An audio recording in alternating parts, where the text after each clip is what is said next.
Ce nouveau cours de l'Institut AHV. Bienvenue sur notre chaîne YouTube. C'est Béline, la fondatrice de l'Institut AHV, le premier institut français consacré à l'enseignement et à la recherche en astrologie. Et c'est précisément de recherche dont on va parler aujourd'hui avec ce cours consacré à l'astrologie des tueurs en série. Alors il faut savoir que l'astrologie telle qu'elle est pratiquée aujourd'hui est largement intuitive. C'est-à-dire que pour faire des recommandations par rapport au thème astral, pour faire de l'analyse de thème astral, aujourd'hui on s'appuie essentiellement sur l'intuition des astrologues. Et il faut savoir que ça n'a pas toujours été le cas.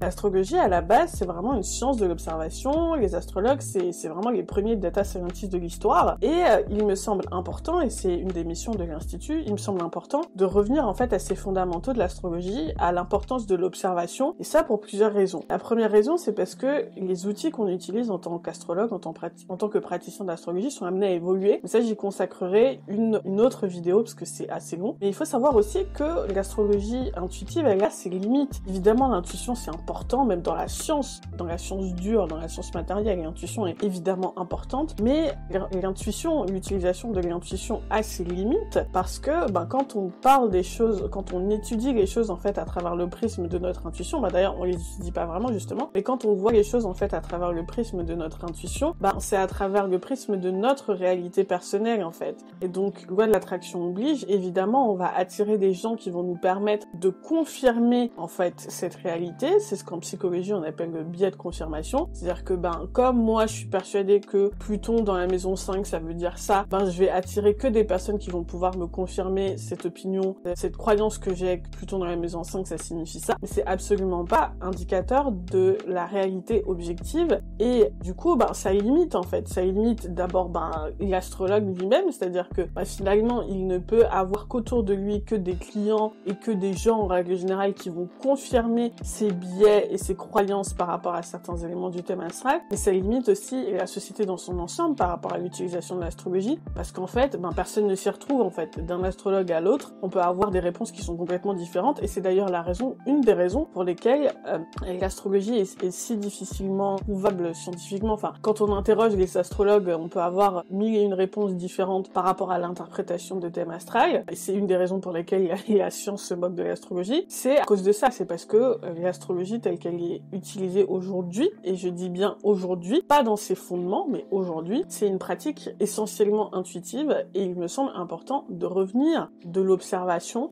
d'intégrer en fait l'observation et l'étude des données statistiques dans ce qu'on fait, parce que ça va nous permettre à la fois nous de nous ouvrir en fait potentiel à une clientèle, un potentiel de gens auxquels on n'a pas accès quand on est purement dans l'intuition, et ça va aussi permettre, et je l'espère, et c'est mon vœu le plus cher justement avec l'Institut, de faire en sorte que la société dans son ensemble puisse se saisir de l'outil astrologique, parce que on va retrouver dans l'astrologie une forme de fiabilité. Aujourd'hui, manque en fait, il manque cruellement de ça dans le milieu astrologique. Et donc justement, c'est pour ça que j'ai envie de vous proposer avec ce cours de parler de recherche et de montrer un exemple. Ce sera évidemment un mini-exemple, Je reviendrai sur les limites de l'exercice plus tard dans le cours, mais c'est vraiment un mini-exemple de ce qu'on peut faire avec la recherche en astrologie. Et j'ai envie de vous montrer, en fait, quelle démarche, en fait, on a quand on fait de la recherche en astrologie. Et surtout, peut-être, j'espère pouvoir susciter des vocations, mais c'est aussi une démarche, il faut savoir que j'encourage chez mes coachs, en fait.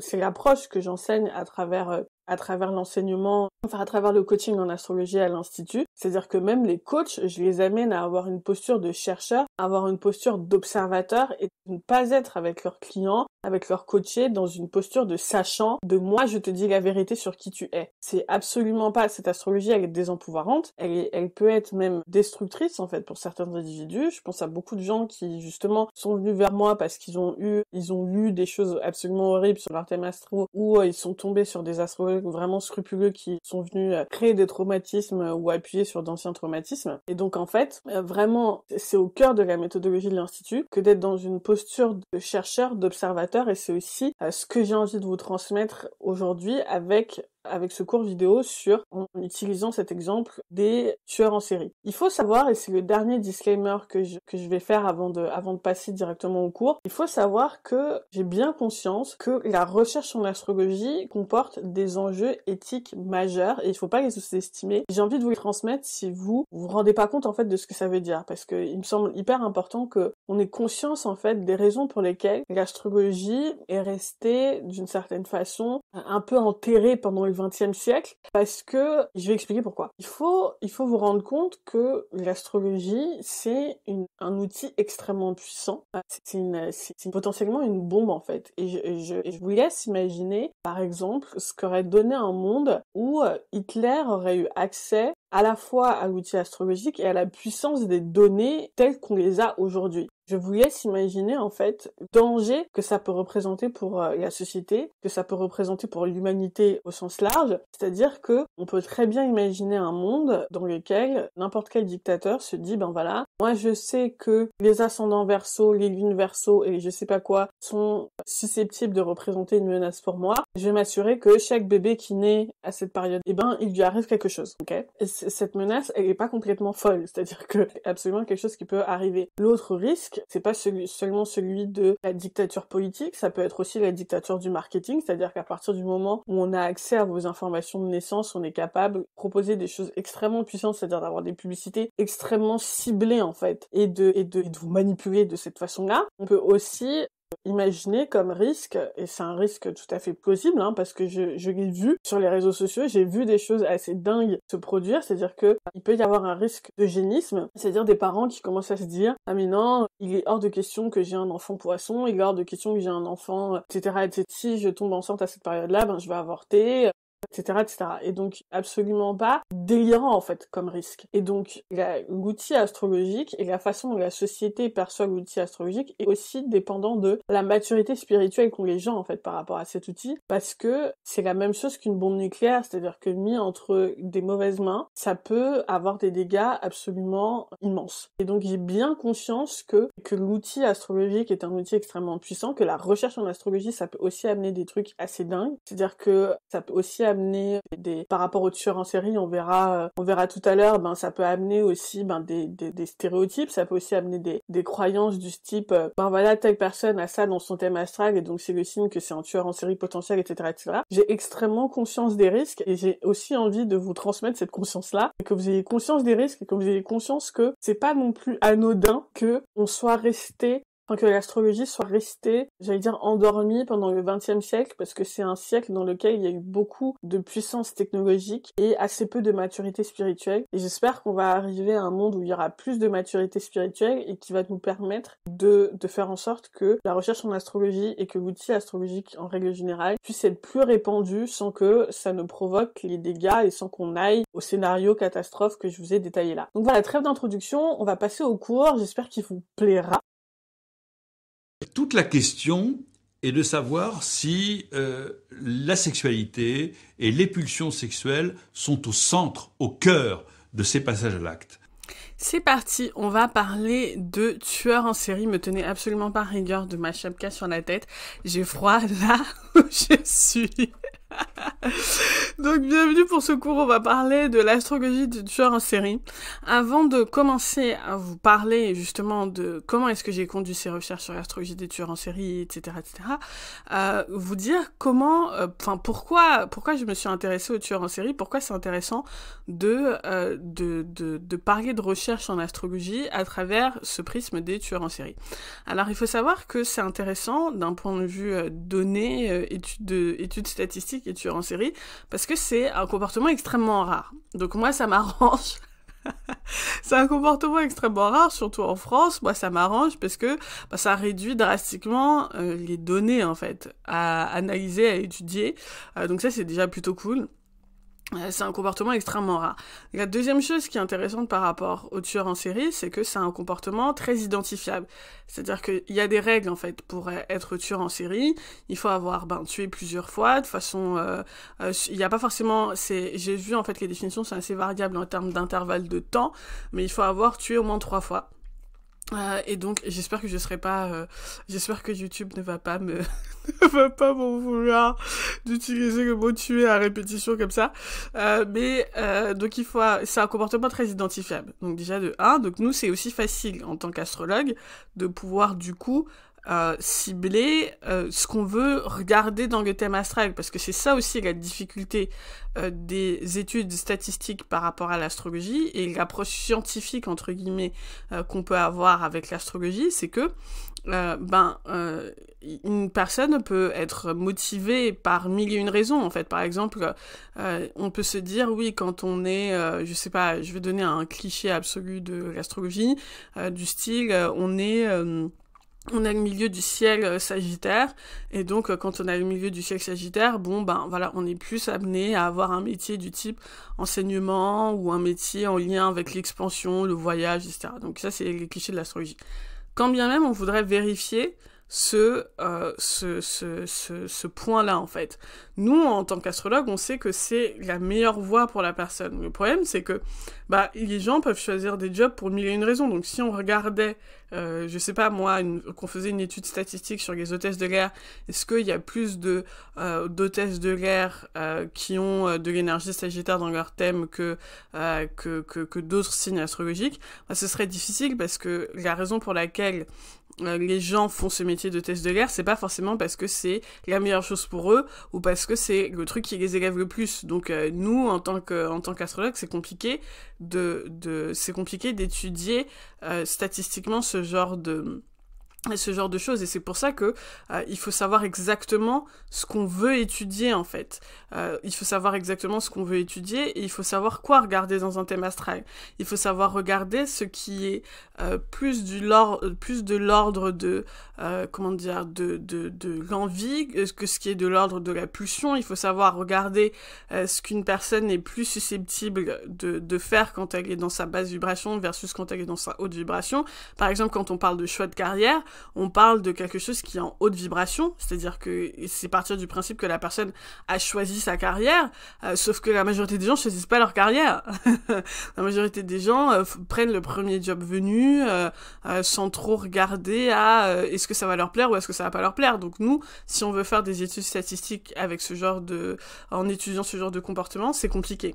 Par contre, et c'est le dernier point, le comportement de tueur en série, c'est hyper intéressant, parce que d'une certaine façon, il faut le vouloir et il faut le pouvoir. C'est-à-dire que il faut avoir soit une pulsion très forte, soit un désir très fort, soit une aspiration très forte, parce que on tombe pas dans le métier, dans le métier.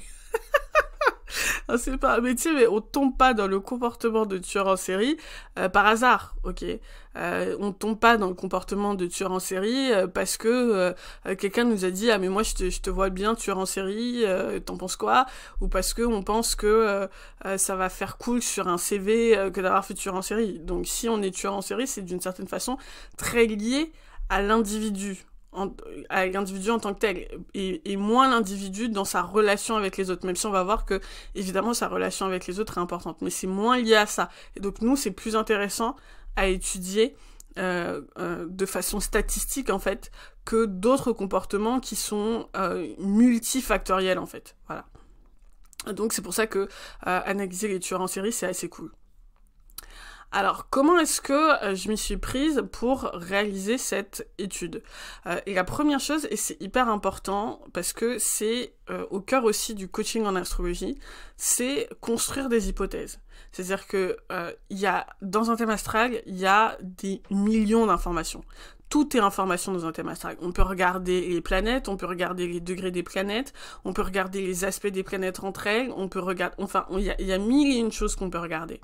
Donc, pour pouvoir mener des études statistiques, moi, je ne suis pas un ordinateur. Avec la puissance des ordinateurs, évidemment, il y a beaucoup de choses qu'on peut construire aujourd'hui qu'on ne pouvait pas analyser dans le passé. Mais même avec la puissance d'un ordinateur, il faut filtrer en fait. Il faut filtrer, et donc il faut partir d'hypothèses. Et je vais vous montrer les hypothèses que j'ai construites, comment est-ce que je les ai construites, et ensuite comment est-ce qu'on les vérifie. Mais il faut partir d'hypothèses, sinon on se perd en fait dans ces données. Le deuxième point, c'est que une fois qu'on a construit les hypothèses, on va compiler les données astrologiques à partir de ces hypothèses précises-là. Parce que sinon, on peut, comme j'ai dit, on peut tout regarder dans un thème astral. Donc on va compiler les données par rapport à ce qui nous intéresse précisément. Et ce qu'on fait dans un troisième temps, c'est à partir de ces données, voir est-ce qu'il y a des schémas récurrents, est-ce que nos hypothèses sont vérifiées, est-ce qu'elles sont pas vérifiées, d'accord? Et moi, j'ai vraiment envie de vous inviter à avoir cette démarche-là pour tout. C'est-à-dire vraiment être curieux par rapport à l'astrologie, être moins dans une démarche de je vais lire ce que des gens ont écrit dans des bouquins il y a 10 ans, il y a 100 ans. La raison pour laquelle, je l'ai pas dit en introduction, mais la raison aussi pour laquelle l'astrologie est très datée, c'est que la plupart des textes ont été écrits par des générations. Par exemple, je sais pas, quand on est Pluton-Lion ou quand on est même Pluton-Cancer, etc. Le regard qu'on a, par exemple, sur les ascendants est très différent si on parle de la génération Pluton-Lion versus la génération Pluton-Sagittaire. Parce que du coup, Pluton est pas au même endroit et donc du coup, ça va pas amener les mêmes choses, vous voyez, dans un thème astral. Vous voyez, donc toute une génération en fait, va avoir son point de vue coloré sur les ascendants, sur les signes, parce que ils vont partir de ce qu'ils observent de leur perception à un instant T. Et donc c'est pour ça que c'est important d'avoir cette démarche scientifique d'observation et de l'avoir régulièrement. C'est-à-dire partir du principe que ce que j'observe, c'est valable pour cette génération de Pluton, mais pour une autre génération de Pluton, etc., etc. Ça peut être très différent. Et donc, encore une fois, vraiment, j'insiste sur cette démarche scientifique. Je sais que les scientifiques qui me regardent, s'ils me regardent, vont rire en m'entendant parler d'astrologie et de science. J'en ai rien à faire de vous, ok? Moi, j'ai toujours... En plus, c'est fou parce que... bon, après, je suis ascendant Poisson, donc je sais que je renvoie une image de spiritualité que j'assume et que j'adore et que je renie absolument pas. Mais ça me fait marrer à chaque fois quand on m'associe au côté soit purement littéraire, soit purement poétique, soit purement spirituel, etc. Alors que j'ai la Lune Verseau, que j'ai Mercure Vierge, je suis hyper analytique dans ma façon de voir les choses. Et c'est aussi la raison pour laquelle j'ai envie d'associer et intuition et analyse, quoi. Et mon Mercure Vierge et mon ascendant Poisson. Enfin bref, c'était une parenthèse. Rentrons dans le vif du sujet. Donc du coup, ce que j'ai fait, je me suis limitée aux tueurs en série français parce que c'était un champ de données qui était plus restreint que les tueurs en série américains. Tueurs en série américains aussi pour lesquels j'avais plus de difficultés à trouver des informations. Je sais que des Américains ont mené des études statistiques sur les tueurs en série américains. Je ne sais pas, j'ai pas réussi à avoir accès aux sources en fait, donc c'est que des articles de magazines qui disent oui, je sais pas quoi, et donc j'ai pas eu accès aux sources, et donc je sais pas ce qu'ils ont observé, ce qu'ils ont analysé, et je trouve ça dommage parce que, j'aimerais que les gens publient et expliquent leur démarche quand ils font ce genre de trucs par rapport à l'astrologie et par rapport aux signes. Donc du coup, je sais pas trop ce qu'il y en a aux États-Unis. En France, c'est bien parce qu'on a un tout petit échantillon. Mais vous allez voir, ce petit échantillon, il nous dit plein de trucs, ok? Donc, j'ai observé donc les 15 gros tueurs en série français, et ça, c'est important de le comprendre parce que on a les tueurs en série qui se sont fait attraper et les tueurs en série qui sont connus. Donc, c'est déjà un prisme. Et ça, il faut le garder en tête. C'est déjà un prisme par rapport à ce qu'on analyse, d'accord? C'est déjà un biais d'une certaine façon. Parce qu'on n'a pas tous les tueurs en série. On a ceux qui se sont fait attraper. Et ça, spirituellement, on sait que c'est intéressant, parce que ceux qui se sont fait attraper, c'est d'une certaine façon qu'ils avaient encore un peu de la culpabilité. C'est aussi ceux qui se sont fait attraper et qui donc étaient attrapables, parce qu'on peut imaginer que si Bill Gates est tueur en série, c'est pas sûr qu'on puisse qu'il soit attrapé aussi facilement, et que du coup nous on puisse en déduire que ce sont des tueurs en série et faire des études statistiques, etc. Et puis comme je l'ai dit, c'est aussi ceux qui sont connus, c'est-à-dire que peut-être qu'il y a des données policières qui m'échappent sur les tueurs en série français. J'ai regardé au maximum, je vais vous partager mes sources ensuite, les sources dont je me suis servi pour construire mes hypothèses, mais voilà, il y a peut-être des choses qui m'échappent par rapport aux données policières, etc. Donc je ne vais... Voilà, l'échantillon est extrêmement limité. Mais donc, qu'avons-nous face à nous? On a donc Michel Fournier, Miret, Guy Georges, Émile Louis, Francis Aume, Patrice Allègre, Thierry Paulin, Pierre Chenaille, Marcel Petiot, Henri Désiré Landru, Nordal Lelandais. D'ailleurs, je me demandais s'il fallait l'inclure dans la catégorie de tueur en série, mais médiatiquement, ça a été fait. Policièrement, ça a été fait. Donc, je me suis dit, bon, ok. Charles Sobrage, Marcel Barbeau, Jacques Yadouche, Yvan Keller et Michel Lambin. Ok. Le seul pour lequel j'ai pas d'informations de naissance précise, c'est Michel Lambin. Donc, du coup, il n'y a pas l'ascendant. Pour retrouver les informations de naissance, je me suis essentiellement appuyée sur le site Astrothème et le site astro.com, je crois que c'était astro.com, qui ont listé chacune des sources comme étant fiables, et je pense que ces sources sont fiables parce que c'est des sources policières a priori. Et en même temps, on prend tout ça avec des pincettes, encore une fois, parce que la plupart ont grandi dans des environnements difficiles, sont nés dans des conditions difficiles, et donc on peut imaginer très facilement, du reporting compliqué, etc. Donc, encore une fois, tout ça est à prendre avec des pincettes, mais vous allez voir que par rapport à ce qui nous intéresse, en vrai, on n'a pas besoin de tant de pincettes que ça. Voilà. Et donc, on va regarder, en fait, ces tueurs en série, on va regarder leur thème astral dans le détail, et à partir des hypothèses que je vais vous révéler par la suite, on va tirer un certain nombre de conclusions sur ce qui fait ou pas le tueur en série. Et d'emblée, ce que je peux vous dire, et vous pouvez le voir en regardant l'ascendant et le signe solaire, c'est qu'il n'y a pas de destin de tueur en série. Donc ça, j'aimerais enlever ce truc d'emblée, c'est qu'il n'y a pas de destin de tueur en série, dans le sens où vous voyez bien que, il y a du soleil dans tous les sens, il y a de l'ascendant dans tous les sens, il y a de tous les ascendants sont représentés, tous les signes solaires sont représentés, donc il n'y a pas a priori de destin de tueur en série, de signe particulier de tueur en série, en tout cas parmi l'échantillon de tueurs en série français observés.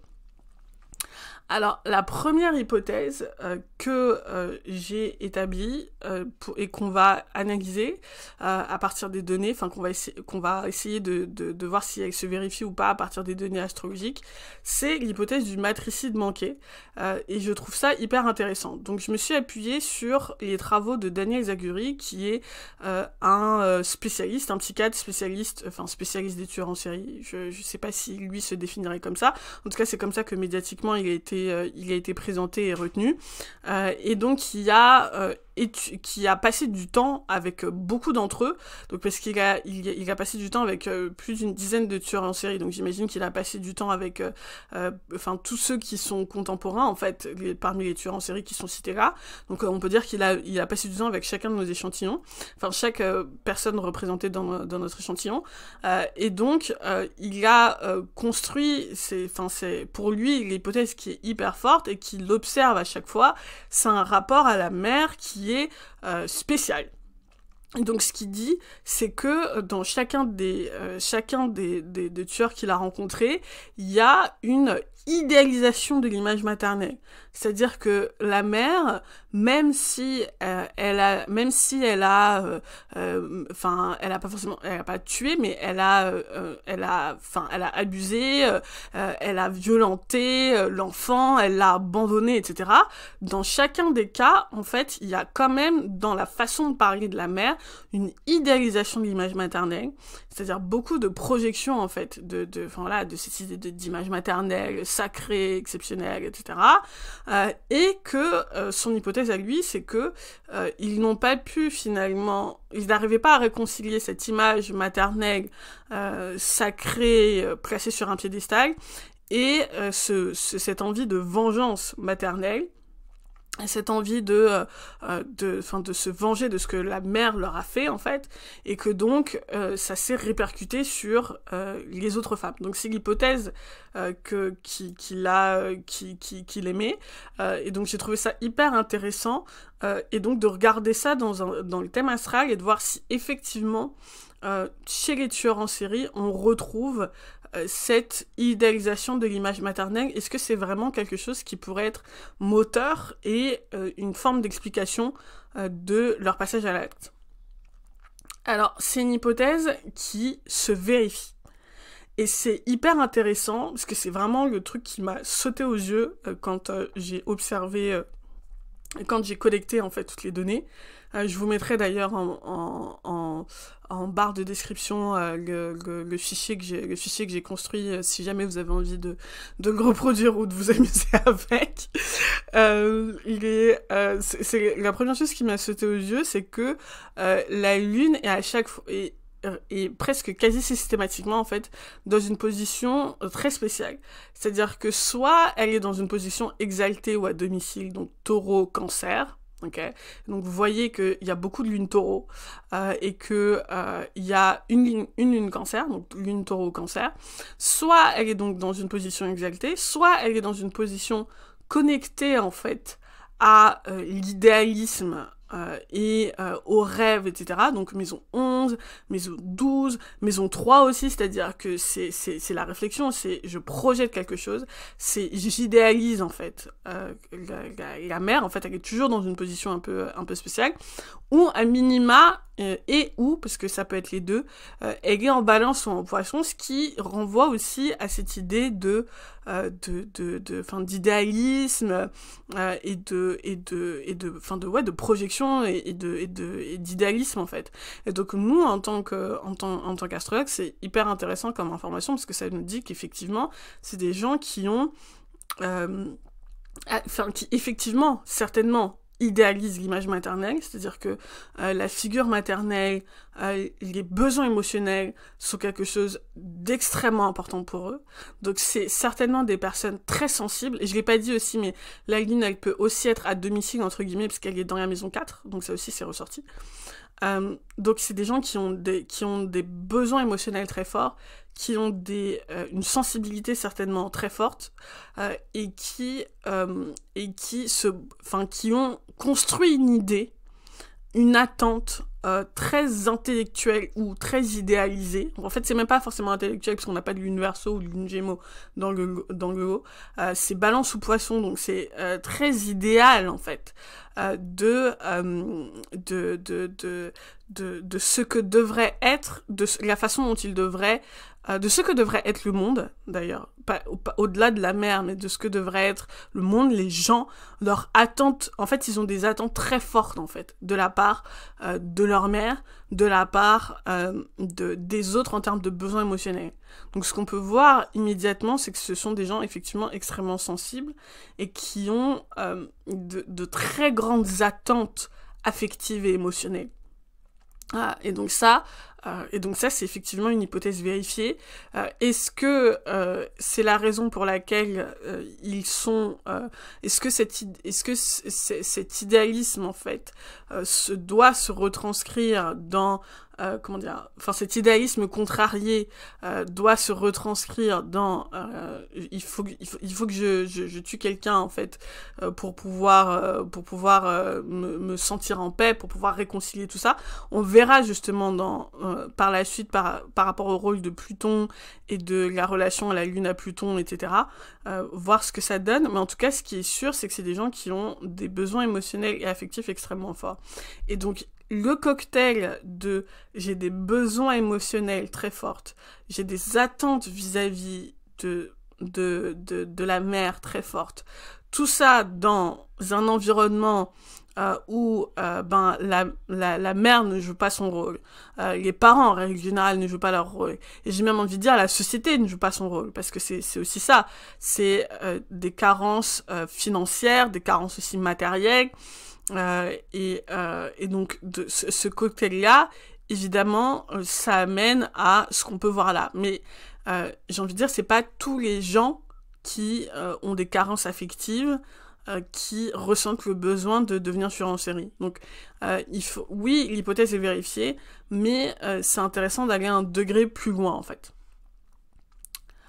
L'hypothèse numéro 2, et ça je m'appuie sur ce que communément, en fait, l'image commune qu'on a du tueur en série, c'est quelqu'un qui a une pulsion sexuelle extrêmement forte. Donc c'est des gens qui veulent assouvir leur pulsion sexuelle. C'est surtout à travers...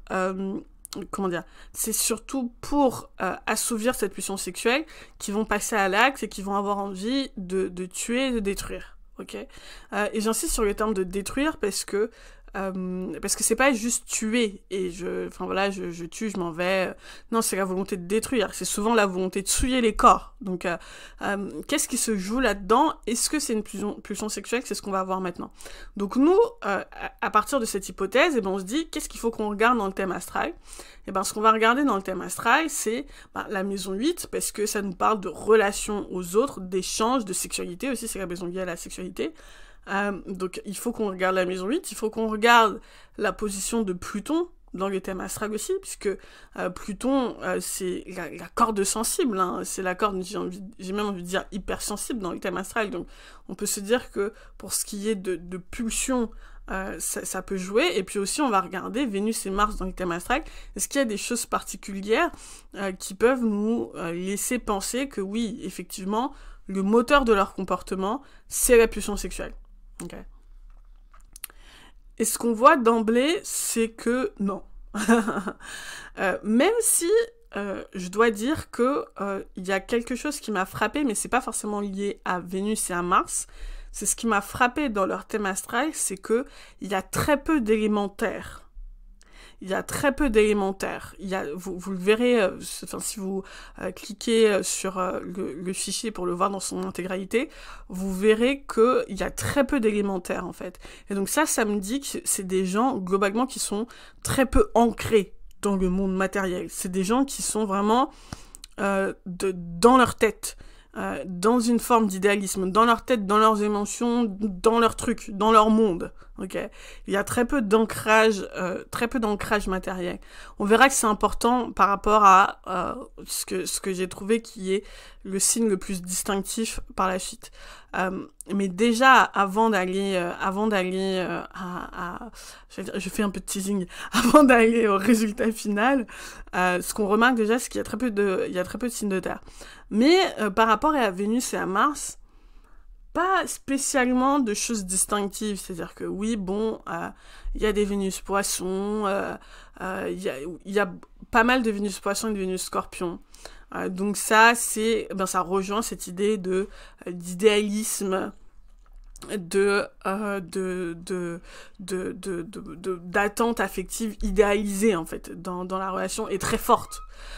Mais est-ce que c'est véritablement distinctif par rapport au reste de la population? Certainement pas. On voit pas de schéma récurrent, c'est-à-dire que là, dans ce qu'on observe, il n'y a pas beaucoup plus d'un signe particulier ou d'une maison particulière qui ressortirait. Il n'y a pas de placement distinctif qui pourrait nous faire dire « Ah oui, Vénus et Mars, c'est quelque chose ». Donc ça, c'est une hypothèse qui est non vérifiée. Okay. C'est-à-dire que notre hypothèse de pulsion sexuelle, en tout cas liée à Vénus et à Mars, c'est probablement pas ça qui joue. Okay. C'est probablement pas ça qui explique leur comportement, qui est vraiment le moteur de leur comportement. Ce qu'on voit aussi, c'est que par rapport à la maison 8, rien de bien particulier. Donc je vous ai montré, est-ce que j'ai vu des stéliums dans la maison 8, particulièrement beaucoup de planètes dans la maison 8? Non. Le signe est pas spécialement important parce qu'on l'a vu, ils ont des ascendants très divers et variés, donc le signe de la maison 8 est aussi très divers et varié, et donc il n'y a rien de particulier. Il n'y a une personne qui a un stellium de planète dans la maison 8, sinon c'est vraiment pas quelque chose qui ressort. J'en ai profité aussi pour ajouter la maison 12, pour regarder ce qui se passe dans la maison 12, puisque la maison 12 c'est aussi le comportement inconscient, etc. Pareil, rien de particulier par rapport à la maison 12. Ce que j'ai regardé aussi, c'est les aspects de Vénus à Pluton et de Mars à Pluton et de Vénus à Mars entre eux. Et ce qu'on voit, c'est que les aspects de Vénus à Pluton, là aussi, rien d'exceptionnel. De Mars à Pluton, il y a 3 occurrences, donc on peut se dire, oui, certainement, peut-être une agressivité, une propension à l'agressivité, une propension c'est-à-dire que à être dans la réaction instinctive, c'est-à-dire que le carré Mars-Pluton, c'est quand ma plus grande peur, en fait, est titillée et activée, je vais avoir envie de lâcher Mars, quoi, c'est-à-dire d'envoyer mon agressivité à l'extérieur. Donc oui, 3 fois quand même, ça peut nous laisser penser qu'il y a plus d'agressivité, mais c'est quand même pas significatif. Ce qui est un peu plus significatif, c'est les aspects Mars à Saturne, et ça j'ai trouvé ça intéressant. Je me suis dit, ah tiens, quand même, 5 fois c'est pas rien, parce que les aspects Mars à Saturne c'est quand même plutôt rare dans la population, donc que là sur un échantillon de 15 personnes on est 5 personnes, donc une personne sur 3 qui a un aspect Mars Saturne, ça c'est intéressant pour nous, parce que ça nous dit ah oui, que le rapport en fait déjà Saturne c'est le rapport à la société, le rapport à l'impulsivité, la gestion de l'impulsivité, la gestion aussi des limites et le rapport à l'intégration en fait des normes sociales. Il y a quelque chose qui joue. Il y a l'idée de j'ai envie de, c'est soit je me laisse soit je me laisse aller à mes pulsions, soit j'intègre la norme sociale. Okay. Donc ça, c'est quelque chose de significatif. C'est-à-dire que c'est des gens qui ont aussi un rapport à l'ordre social, à la norme sociale, à leur gendarme intérieur aussi, du coup, qui est contrarié par cet aspect à Mars. C'est-à-dire que c'est soit je suis dans l'impulsivité, soit je suis dans l'hyper-contrôle. Okay. Et donc nous, si on les avait en coaching, c'est vraiment fort de café de dire ça, mais si on les avait en coaching, notre rôle ce serait d'amener à réconcilier les deux, d'amener à réconcilier Mars et Saturne, ce qui est vraiment de l'ordre de la mission impossible si je les avais en coaching. Évidemment, j'ai absolument pas la prétention d'être le psychiatre, d'être un psychiatre comme Daniel Zaguri par exemple, mais c'est ce que en tout cas c'est le conseil, et j'en reparlerai à la fin. C'est le conseil que je donnerais à des psychiatres qui accompagnent ce genre de personnes, ok ? Et donc, l'hypothèse numéro 3, et ça c'est une hypothèse que Daniel Zaguri et d'autres psychiatres, c'est pas le seul, réfutent très, très fortement, c'est l'hypothèse de l'intelligence supérieure. L'intelligence supérieure, c'est la façon dont ils sont perçus par les médias et la façon dont on les présente dans les films, enfin j'allais dire l'opinion commune, quoi. C'est cette idée que c'est des masterminds, ils ont une façon de penser qui est spéciale, qui est bizarre, etc. Et donc, ils auraient une intelligence, si ce n'est supérieure, en tout cas au moins différente des autres. Et donc ça, cette hypothèse, elle est absolument rejetée par le milieu psychiatrique qui considère que mais non, ils sont pas plus intelligents que les autres, ils sont même parfois hyper débiles, enfin voilà. Et donc moi je trouve ça, je me suis dit intéressant, on va aller regarder qui a raison des médias versus les psychiatres, ok. Et donc pour ça, on va regarder plusieurs éléments dans le thème astral. On va aller regarder l'élément R. Est-ce qu'ils ont plus d'air que les autres? Et je vous ai teasé un peu déjà la réponse tout à l'heure. Je vous ai dit oui, il y a beaucoup plus d'air et d'eau que de terre, hein. C'est-à-dire que c'est disproportionné. Enfin, c'est des gens qui n'ont pas du tout, presque pas de terre dans leur thème astral, systématiquement. Donc ça, quand même, sur un échantillon de 15 personnes, ça fait beaucoup, hein.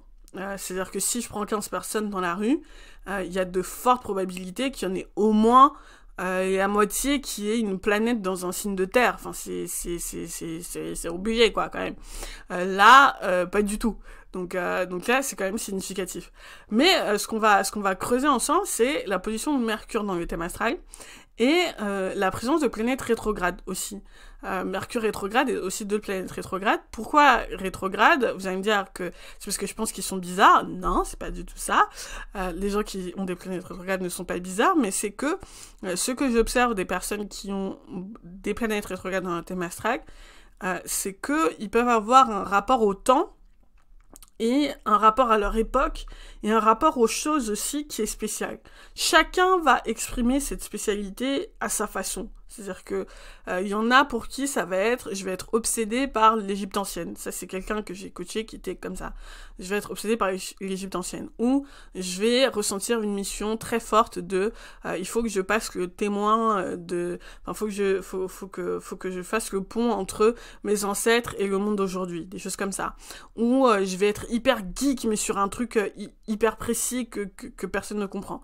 Donc, chacun avec, j'allais dire chacun avec sa planète rétrograde, chacun avec sa façon de vivre en fait cette énergie, ça va donner un truc spécial, mais c'est un truc que chacun a, ok? Mais ça peut rejoindre cette idée de, ils pensent pas comme tout le monde, ils pensent soit à contre-courant de leur époque, soit ils ont une façon de penser qui, j'allais dire, qui n'est pas comme celle du commun des mortels. Okay. Et donc évidemment quand cette énergie elle est utilisée à bon escient, elle est positive. Quand elle est utilisée en conscience et dans sa haute vibration, elle est positive à la fois pour l'individu et pour la société, mais quand ça l'est pas, ça peut donner des tueurs en série. Donc c'est ce qu'on va voir. Et ça pour le coup c'est assez vérifié.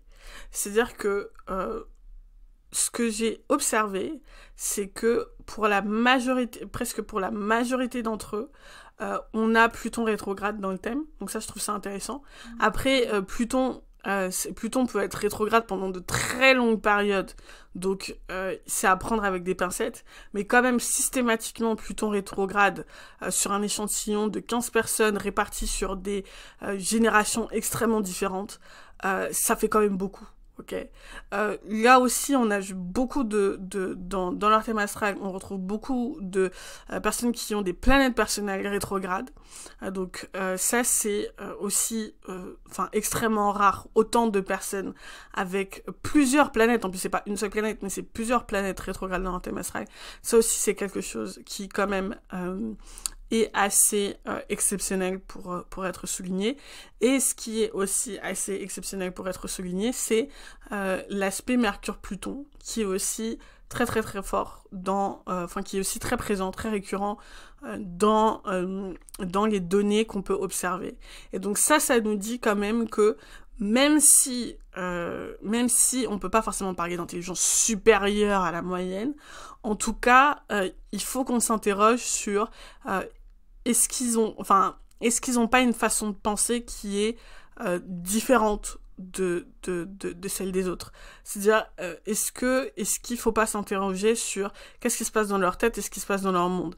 Évidemment, quand on est psychiatre, on va s'intéresser à ce qui se passe dans la tête de ce qui se passe dans leur tête, mais je m'interroge vraiment sur leur capacité intellectuelle, leur vision. Enfin, j'aimerais vraiment qu'on sorte du cliché de la pulsion sexuelle pour vraiment voir en fait le monde à travers leurs yeux et leur perception intellectuelle des choses en fait. Parce que je pense qu'il y a plus d'intellect que de pulsion sexuelle dans leur comportement. Et une des hypothèses qui je trouve est très connectée à ça et que j'ai retrouvée dans d'autres lectures, c'est l'idée que d'une certaine façon ils veulent se sortir de l'humanité à travers leurs crimes. C'est qu'ils ne se voient pas comme appartenant en fait à la communauté humaine. Et qui veulent, parce qu'ils se trouvent en fait trop intelligents, supérieurs en fait à la communauté humaine, et que leur crime leur permet de se sortir en fait de cette communauté humaine, et qu'ils cherchent à se désensibiliser et se désincarner en fait, se dissocier de la communauté humaine. Et je trouve que cette hypothèse rejoint à la fois cette idée d'idéalisation de l'image maternelle qu'on a vue au début, mais c'est pas seulement de l'image matérielle en fait, c'est d'hypersensibilité et d'intellectualisme. Je pense que ce qui se joue, c'est un conflit entre je vais caricaturer au possible, mais j'ai une grande intelligence et ma grande intelligence ne supporte pas que je sois aussi sensible. Et c'est cette dissociation qui se manifeste dans il faut que je me sorte de la communauté humaine en commettant les crimes les plus abominables en fait, en me désensibilisant à ce qui me rapproche le plus finalement de l'être humain, c'est-à-dire l'empathie et la connexion aux autres. Et ça, je trouve que c'est en tout cas de ce que j'ai observé à partir des données astrologiques, c'est ce qui me semble le plus juste en fait. Voilà. Donc on a fait le tour. Qu'est-ce qu'on peut en conclure ?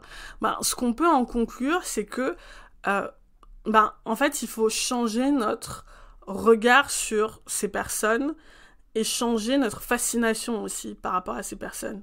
Je sais que j'ai un peu rajouté du grain à moudre à l'idée que ce sont des personnes avec une intelligence supérieure. Je dirais pas une intelligence supérieure, encore une fois, je dirais plutôt une intelligence différente, une façon différente de voir le monde. Mais surtout, il faut se sortir de l'idée que ce sont des... à mon humble avis, il s'agit là d'une pulsion sexuelle et qu'il s'agit là de personnes extrêmement froides et calculatrices. Je pense pas qu'il s'agisse de ça. Je pense pas qu'il s'agisse à la fois de pulsions sexuelles extrêmement fortes et de personnes très froides et calculatrices. Je ne pense pas. En tout cas, c'est pas ce qui ressort de leur thème astral, de leur thème astro. Et la deuxième chose, c'est que vraiment, moi, la conclusion que j'en ai tirée, c'est que il faut vraiment investir. Moi, je considère que ces personnes-là, elles viennent d'une certaine façon, c'est un peu le baromètre de la société. C'est-à-dire que ils additionnent en fait un peu tout ce qui va mal dans notre société. C'est-à-dire qu'à aucun moment, c'est les failles et les manquements en fait de la société. À aucun moment, le système n'a pu les repêcher, notre société n'a pu les repêcher, leur permettre de retourner à la vie normale, entre guillemets. Justement, est-ce que le problème n'est pas la vie normale? Mais bref, je vais pas me lancer dans ce débat philosophique. Mais ce que je veux dire par là, c'est que du coup, c'est un peu des miroirs grossissants du monde dans lequel nous vivons.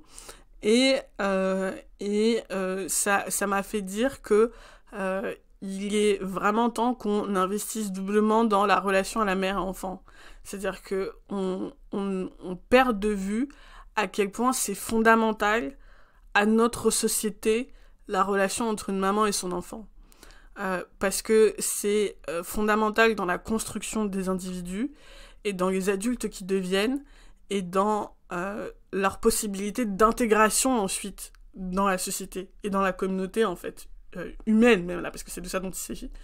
Et je trouve que c'est sous-estimé. C'est-à-dire qu'on va dire des choses comme ça, on va dire oui, la relation maman-enfant, c'est pas si bien, je suis intimement convaincue qu'on ne met pas assez de moyens pour que une mère puisse passer du temps avec son enfant, pour s'assurer aussi de la bonne santé mentale et émotionnelle des mères tout au long de leur grossesse et pendant les premières années de la vie de l'enfant. Enfin voilà, je pense que je vous apprends rien quand je vous dis que il faudrait plus de place en crèche. Et je suis même pas convaincue d'ailleurs que la crèche soit la solution. Mais bon, passons. En tout cas, c'est sûr que la société n'investit pas suffisamment et pour autant, c'est le pilier de notre vivre ensemble. Voilà. Et la troisième chose que j'aimerais conclure à partir de ça, c'est que on peut imaginer davantage de ponts entre les experts scientifiques, les experts psychiatriques, etc. Et l'astrologie pour permettre d'identifier ce que j'appelle les vraies causes, mais en tout cas pour aller chercher plus en profondeur ce qui se passe dans la tête de l'individu, parce que le problème, c'est que la posture de psychiatre, elle peut jouer comme filtre en fait. C'est-à-dire que la personne, et c'est la même chose d'ailleurs avec le coaching qui n'est pas le coaching en astrologie et la psychologie et toutes ces démarches-là qui sont en fait la rencontre de deux subjectivités. Et donc quand il y a deux subjectivités qui se rencontrent, oui, ça amène des choses intéressantes, mais il y a toujours des biais en fait. Et l'astrologie, c'est une espèce de comment dire, c'est cette pilule magique, c'est ce truc magique qui permet d'accéder à une objectivité, à quelque chose qui n'est pas de l'ordre de ma perception de la personne et la perception que la personne s'imagine que j'ai d'elle. Vous voyez ce que je veux dire? C'est un peu méta, mais... Et donc, du coup, ça permet de sortir de ce jeu de perception, en fait, grosso modo. Et donc, ça permet d'aller plus en profondeur, d'apporter une objectivité qui est aussi salutaire, il me semble. Voilà, donc c'était ce que je voulais vous montrer à travers cette étude de l'astrologie des tueurs en série, des êtres beaucoup plus sensibles qu'on ne l'imagine, des êtres certainement avec une intelligence différente, des êtres aussi, enfin des personnes, des êtres, ça j'adore, des personnes aussi qui ont une sexualité certainement moins comment dire, moins crazy qu'on ne se l'imagine aussi. Voilà, donc ça nous permet de sortir de ces stéréotypes-là. J'espère que ça vous a encouragé à mener vos propres recherches par rapport à l'astrologie. Moi, j'ai très envie de monter une équipe là-dessus. Donc, si vous êtes des personnes qui cherchaient si vous avez envie de financer ce genre de projet de recherche, parce que vous avez envie d'en savoir plus sur je sais pas, moi, j'ai très envie de faire une recherche sur les troubles du sommeil, j'ai très envie de faire une recherche sur la dyslexie et l'astrologie aussi. Donc, si vous avez envie de financer ce genre de projet, dites-le moi. Si vous avez envie de participer à ce genre de projet, dites-le moi aussi. N'hésitez pas à m'écrire par mail ou à laisser un commentaire. J'aurais vraiment très à cœur d'accompagner ce genre de projet. Et c'est pour ça que l'Institut a été créé. Voilà. Et si vous êtes si vous êtes passionné en fait par l'astrologie et que vous dites non mais c'est génial, elle m'a convaincu, je veux devenir coach en astrologie, toutes les informations sont dans la barre de description pour rejoindre la formation Astror, notre formation de référence pour devenir coach en astrologie. Voilà, j'ai tout dit, je vous retrouve le mois prochain pour un nouveau cours. Je ne sais pas encore de quel sujet, j'ai plus en tête le sujet que je vais aborder, mais ce sera un cours génial aussi. Voilà, on se retrouve à bientôt sur YouTube. Bye.